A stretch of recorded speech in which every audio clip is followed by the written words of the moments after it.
ہم تو مکمل ہمارے اوپر انگریزوں کا پنجے گڑے ہوئے تھے اور نہ ہی ہم رجسٹ کر سک رہے تھے. ٹوٹل غلام ذہن کے ساتھ زندگی گزار رہے تھے. لیکن ہم نے اللہ ہمارے بڑوں نے اللہ سے یہ عہد کیا کہ اللہ ہمیں ایک علیحدہ ریاست عطا کرو. لا الہ الا اللہ اس کی بنیاد رکھی کہ اس خلافت راشدہ کی بنیاد کے اوپر یہ ریاست قائم کی جائے.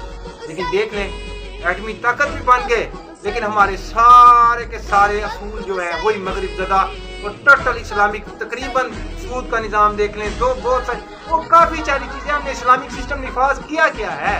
یہ دیکھ لیں نا کسی بھی قسم کا اللہ سے وعدے کی پاسداری میں ہم گئے ہی نہیں ہیں. ہمارے جو مذہب کے دین کے ٹھیکیدار بھی تھے نا جنہوں نے ٹھیکہ اٹھایا ہوا تھا ذمہ اٹھایا ہوا تھا ٹھیکیدار لفظ غلط ہوتا ہے جنہوں نے بیڑا اٹھایا ہوا تھا تو انہوں نے بھی بس اپنی کی تھوڑا سا مولانا مودودی رحمہ اللہ کی طرف سے آئی تحریک چلی اس کے بعد اس کو ڈاکٹر اسرار احمد رحمہ اللہ نے چلایا.